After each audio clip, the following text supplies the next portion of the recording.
Namo tassa bhagavato arahato sama sambuddhassa. Namo tassa bhagavato arahato sama sambuddhassa. Namo tassa bhagavato arahato sama sambuddhassa. Bapak Ibu, saudara-saudari sedama, Sotiotu Namo Buddhaya. Bapak Ibu, saudara-saudari sedama, berkembangnya isu atau kondisi pada saat ini yang tentunya kami dari Karakasabha Pusiklat Buddhis Sikadama Santi Bumi memberikan satu persembahan kebajikan yang bisa dirasakan oleh Bapak Ibu saudara-saudari sedama, pengganti sebagai puja bakti yang akan kita tunda untuk sementara dalam waktu 2 minggu ke depan, yang kami gantikan dengan pesan dhamma yang akan disampaikan oleh narasumber yang tentunya sudah kita kenal, Yang Mulia Biku Attadhiro Thera. Namo Buddhaya Bante. Bapak Ibu saudara-saudari sedama, kita langsung saja kita akan berbincang-bincang dan dengan Bante tentang himbauan Bante. Mohon izin Bante bisa memberikan himbauan kepada kami berkaitan dengan kondisi saat ini yang saat ini telah berkembang tentang COVID-19 Bante. Mohon izin Bante, silakan Bante. Bapak Ibu saudara-saudari sekalian, mengingat kondisi saat ini, ya seperti apa yang Sang Buddha sampaikan, bahwasanya kehidupan ini memang penuh dengan ketidakpastian, maka kita perlu menyikapinya dengan bijaksana. Maka seperti apa yang dihimbau oleh pemerintah, maka kita juga seyogianya juga mendukung, karena penularan dari penyakit ini tidak bisa dipandang remeh, tetapi kita juga tidak perlu terlalu panik juga, karena ketika kita panik justru akan membuat kondisi menjadi tidak baik. Maka seperti apa yang disarankan pemerintah, yang pertama kita juga harus menjaga diri kita. Kalau tidak penting, ya tidak pergi ke tempat yang ramai, yang mana bisa tertular oleh virus tersebut. Demikian pula, ya kita seperti apa yang dianjurkan pemerintah, mesti rajin mencuci tangan, rajin membersihkan diri. Kalau pergi ke tempat umum, ya supaya aman, menggunakan yang namanya masker. Ini hal-hal yang bisa kita lakukan secara fisik, tetapi juga kita juga tetap menyikapi ini dengan kondisi batin yang tenang.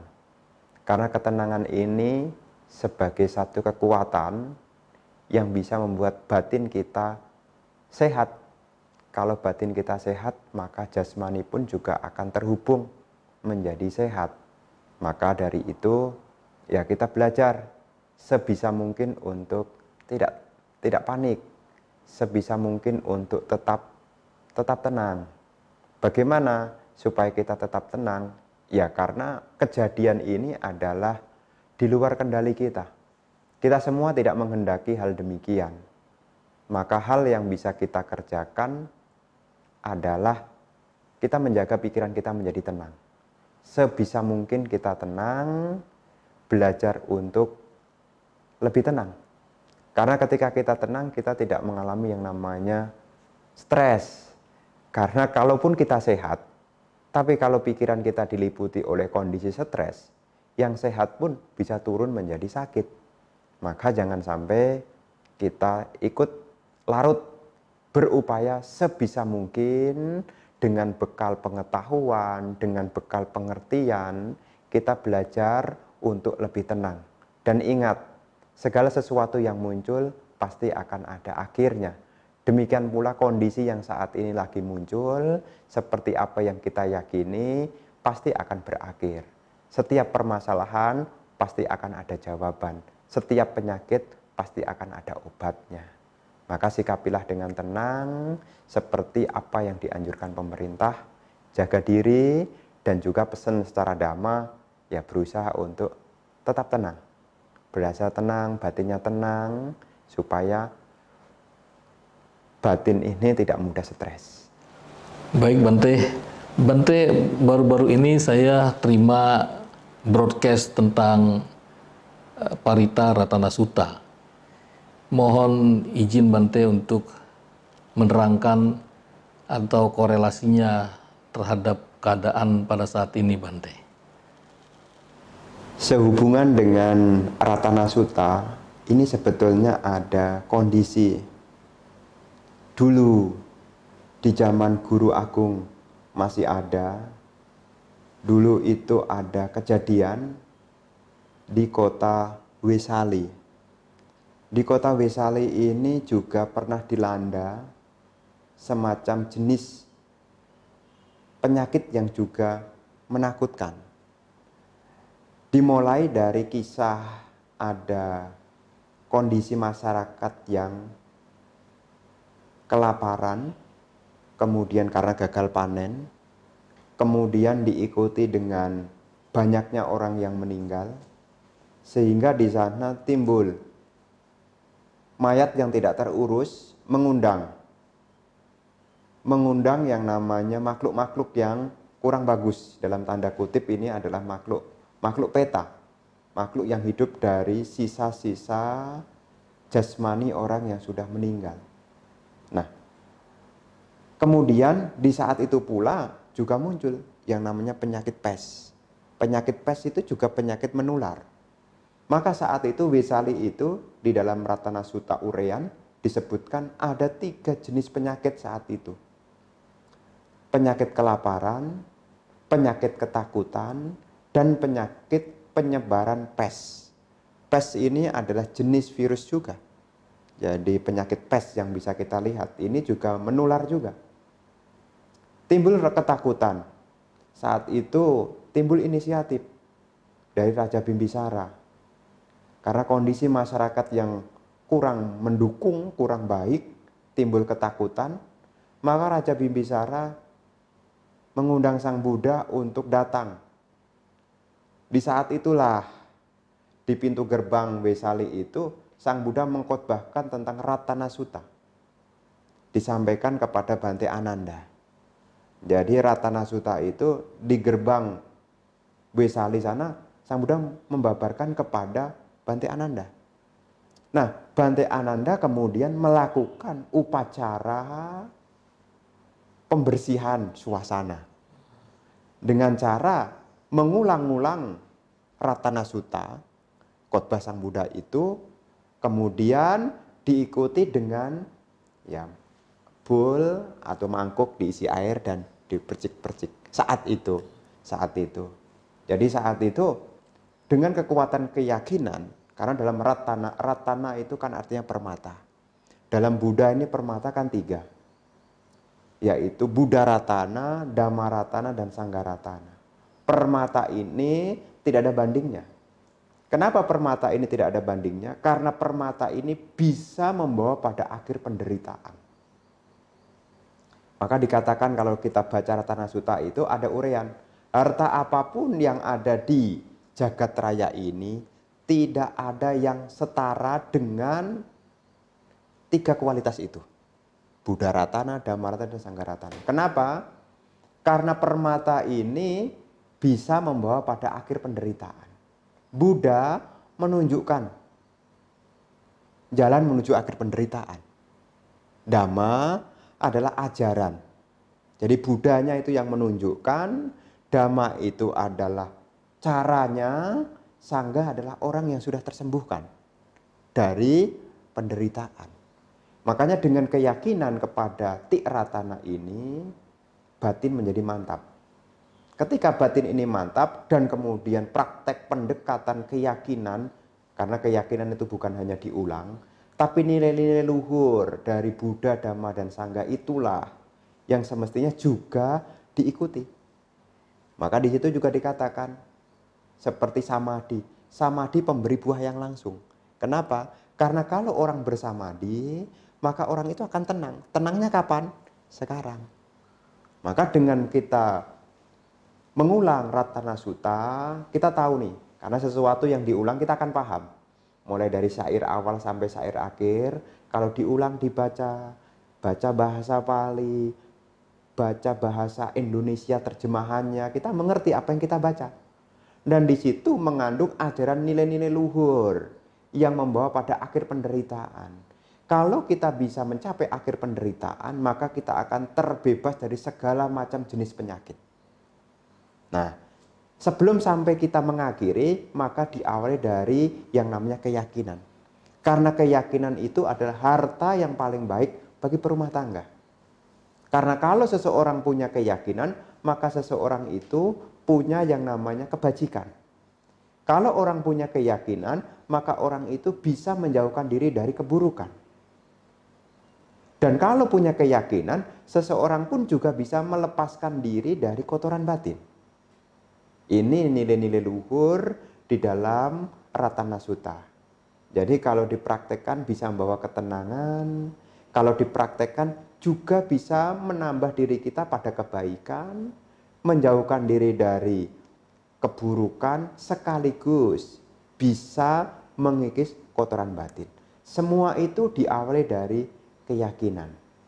Daripada batin kita isi dengan kekhawatiran di situasi yang serba khawatir, maka gelombang pikiran kita isi dengan keyakinan. Karena keyakinan itu membawa kemantapan. Keyakinan itu membawa pada kebaikan. Karena segala yang namanya kebaikan itu dimulai dari keyakinan. Makanya bagi perumah tangga, supaya ya kondisi ini cepat berlalu, artinya karma buruk cepat selesai, maka kita harus mengkondisikan karma-karma baik. Karma-karma baik ini kan dimulai, disebut karma kan niat. Niat itu kan dimulai dari pikiran. Niatnya makin kuat kalau diisi dengan keyakinan. Nah, Ratana Sutta ini berisi tentang nilai-nilai luhur dari Buddha Ratana, Dhamma Ratana, dan Sangha Ratana. Nah, saat itu ketika Bante Ananda mengulangi sambil memercikin air, maka saat itu pula muncul turun hujan. Maka kota Wesali itu akhirnya dari sisa-sisa yang mayat tidak terurus itu, ya jenazah-jenazah yang sudah berserakan terbawa air, hanyut ke laut. Dan akhirnya kota itu menjadi bersih. Ya mungkin seperti yang sekarang dilakukan. Ya pakai pembersihan disinfektan ya, supaya ini kan dipakai ya untuk membersihkan suasana secara ya fisik. Tapi secara batin ya salah satunya diawali dari keyakinan. Karena keyakinan ini yang mesti kita miliki. Kalau keyakinannya rapuh, maka batinnya pun juga rapuh. Maka seringkali kan diibaratkan keyakinan itu seperti pondasi. Kalau pondasinya tidak kuat, maka runtuh.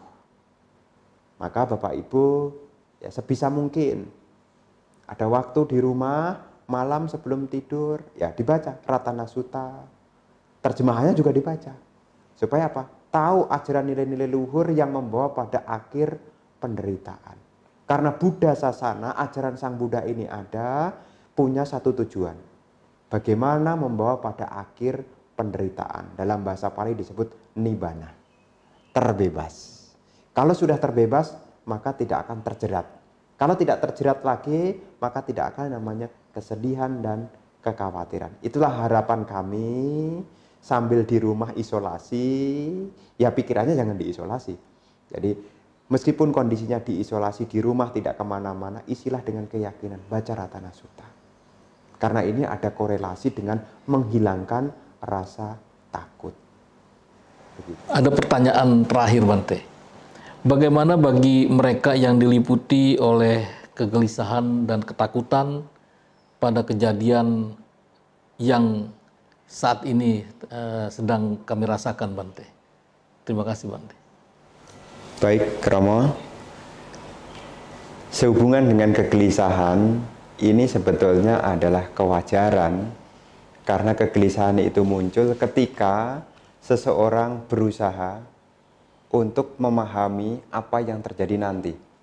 Artinya, ketika kita berbicara masa depan, ini kadang-kadang bisa menimbulkan kegelisahan, apalagi kita tidak tahu tentang masa depan apa yang akan terjadi. Makin tidak jelas, makin gelisah. Makanya ya kita belajar apa yang bisa sekarang kita kerjakan, kerjakanlah. Jadi orientasinya bukan nanti, tetapi sekarang. Sekarang apa yang bisa kita kerjakan, kerjakanlah. Jangan menunggu perubahan, tapi kerjakan apa yang sekarang bisa kita kerjakan. Jadi hal-hal baik apa yang sekarang. Jadi sekarang ini kan kita punya kesibukan. Kesibukannya kan tidak sedikit. Jadi sambil menunggu situasinya berubah, ya kita perlu yang namanya mengerjakan apa yang sekarang perlu kita kerjakan. Yang sekarang belum terurus, segeralah terurus. Yang sekarang belum dilengkapi, segeralah sekarang lengkapi. Jadi orientasinya adalah pada sekarang. Maka kalau kita hidup dengan kondisi mengerjakan yang sekarang, ya kita tidak akan gelisah. Karena waktu itu ya cepat atau lambat akan kita lalui. Jadi tidak usah diburu-buru, tidak usah diharap-harap. Yang penting adalah kerjakan yang terbaik saat ini. Apa yang bisa kita kerjakan saat ini, kerjakanlah. Jadi jangan menunggu perubahan. Kadang-kadang nanti kita nunggu lagi, cari hari baik, cari situasi yang baik. Semua adalah hal baik jika kita mulai saat ini dengan cara yang baik. Jadi dengan sendirinya kegelisahan ini akan sedikit demi sedikit akan berkurang ketika Bapak Ibu bisa melakukan apa yang sekarang bisa dikerjakan. Sekarang, yang sekarang bisa dikerjakan. Kenapa? Karena kita hidup ini seringkali mempersiapkan masa depan. Jarang berpikir apa yang sekarang saya kerjakan. Kecenderungan kita adalah mempersiapkan masa depan, berusaha untuk memprediksi masa depan, dan akhirnya lupa dengan sekarang. Nah, cobalah mengerjakan dari apa yang bisa saya kerjakan sekarang. Supaya batin kita tetap tenang, kita mengerjakan pun juga dengan nyaman, tidur pun juga dengan nyenyak, makan pun juga dengan enak. Jika kita selalu membawa kesadaran kita pada sekarang, pada saat ini. Demikian Bapak Ibu yang perlu saya sampaikan sehubungan dengan belajar demi sedikit demi sedikit. Demikianlah Bapak Ibu Saudara-saudari sedama, pesan damai yang disampaikan oleh Yang Mulia Biku Atta Dirotera. Sebelum kita tutup, maka izinkan saya untuk memberikan kesimpulan apa yang telah dititipkan oleh Yang Mulia Bante, yaitu kita harus menjalankan apa yang sudah disarankan oleh pemerintah agar kondisi kejadian pada saat ini cepat bisa kita lalui. Yang kedua adalah Bante menyarankan kita harus tetap tenang, karena pikiran yang tenang akan menimbulkan perilaku dan keadaan kita akan menjadi lebih baik. Yang tidak kalah pentingnya Bante sarankan juga tetap sabar. Karena kesabaran itu penting dalam kondisi pada saat ini. Yang selanjutnya adalah kesimpulan tentang Ratana Sutta, bahwa memang pada waktu zaman Sang Buddha, zaman Sang Bagawa, memang pernah terjadi hal-hal yang kondisinya hampir mirip dengan kondisi saat ini. Jadi Bapak Ibu Saudara-saudari sedama, sesuai dengan apa yang disarankan oleh Bante, bacalah Ratana Sutta setiap kali kita membacakan parita-parita suci. Yang terakhir adalah tentang gelisah. Bante menyarankan hilangkanlah gelisah itu. Sesungguhnya gelisah itu terjadi karena ada keinginan tentang yang akan terjadi di masa yang akan datang. Maka dari itu Bante menyarankan, maka tenangkanlah keadaan kita dengan menjalankan kehidupan sekarang kehidupan saat ini, jangan menimbulkan keinginan yang akan datang, karena itu akan menimbulkan kegelisahan bagi batin kita. Bapak, Ibu, Saudara, Saudari sedama, itulah apa yang disampaikan oleh Yang Mulia Bante Atadi Rotera. Mohon izin Bante, terima kasih Anobodanda Bante. Bapak, Ibu, Saudara, Saudari sedama, itulah yang bisa kami sampaikan pada hari ini. Semoga apa yang bisa diterima oleh Bapak, Ibu, Saudara, Saudari sedama dapat bermanfaat dalam kehidupan saat ini, dapat bermanfaat dalam menjalankan kondisi pada saat ini. Sabe sata bawantu sukitata, semoga semua makhluk berbahagia. Sadu, sadu, sadu.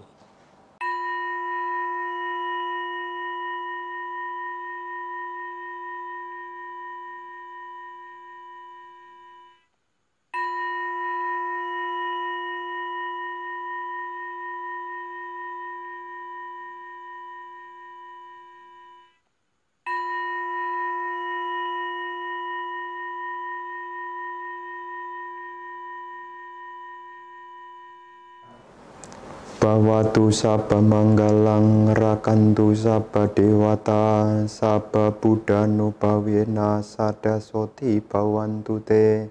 Bawatu sabba manggalang rakantu sabba dewata sabba dhamma nupawena sadasoti bawantu te.